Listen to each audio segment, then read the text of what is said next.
এরপর আল্লাহ সূরাটা শেষ করলেন, কুল আরাআইতুম ইন আসবাহা মাউকুম গাওরান ফামান ইয়াতিকুম বিমাইন মাঈন। বলো দেখি সবে, শুকাইয়া যদি যায় এই পৃথিবীর পানি, তাহলে হেথায় তটনির ধারা কে দিবে সবারে আনি।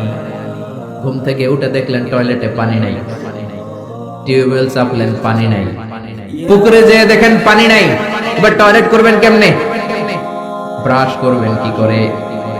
পানি খাবেন কোত্থেকে? পৃথিবীর কোথাও যদি পানি না থাকে আপনারে বাঁচাবে কে?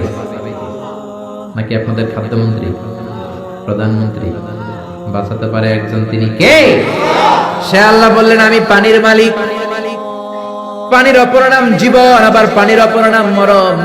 নূহ আলাইহিস সালামের জামানাতে গাদ্দারি করার কারণে এই বৃষ্টির পানি দিয়ে বন্যা করে নূহ আলাইহিস সালামের কওমের বেয়াদবগুলোরে ধ্বংস করে দিল কে?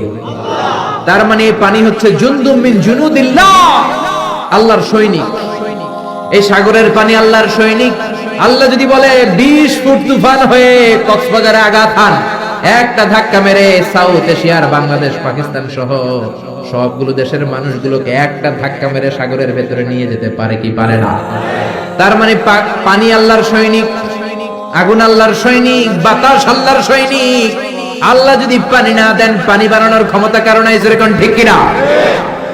আবার আল্লাহ বললেন, পানি থেকে গোটা বিশ্বের যত প্রাণ আছে এই প্রাণগুলোকে তৈরি করেছে কে? ওয়াজআলনা মিনাল মাই কুল্লা শাইইন হাই আফালা ইউমিনুন।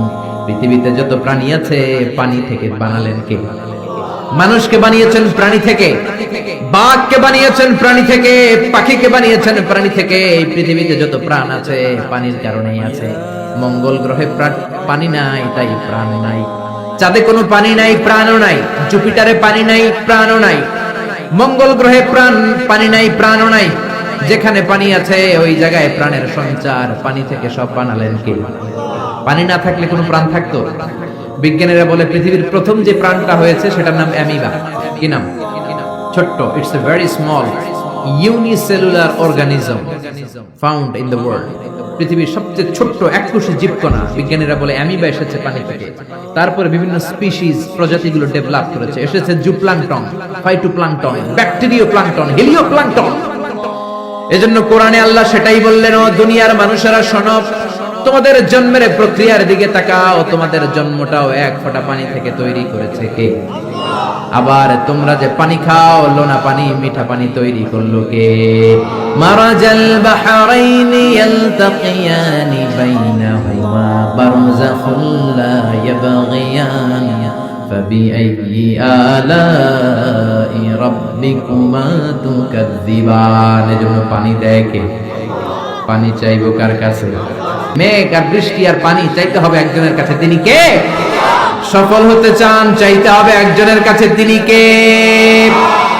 রোগ মুক্তি চান, ছেলে সন্তান চান, মেয়ে সন্তান চান, দিতে পারে একজন, তিনি কে? অন্যায় করেছেন, অপরাধ করেছেন, অপরাধ থেকে ফিরে আল্লাহর কাছে ফিরতে চান, ক্ষমা চাইবেন একজনের কাছে, তিনি কে? সকল ক্ষমতার মালিক কে? নাকি আমরা? আমরা কে? মনে থাকবে সূরাতুল মুলকের central theme, the main subject matter, কেন্দ্রীয় আলোচ্য বিষয় হচ্ছে আমাদের কোনো ক্ষমতা নাই। তার সৃষ্টি নৈপুণ্যের দিকে তাকালে তারে খুঁজে পাওয়া যাবে। চিল্লা এখন ঠিক কিনা? এজন্য আল্লাহর কাছে চাইতে হবে, আল্লাহর উপর অটল বিশ্বাস এবং আস্থা রাখতে হবে। তাহলে বাংলাদেশটারে কল্যাণময় রাষ্ট্র করে দিবে কে? আরো জোরে বলেন কে? আল্লাহ তাআলা আমাদের সবাইকে কথাগুলো বুঝার ও আমল করার তৌফিক দান করুক। আমরা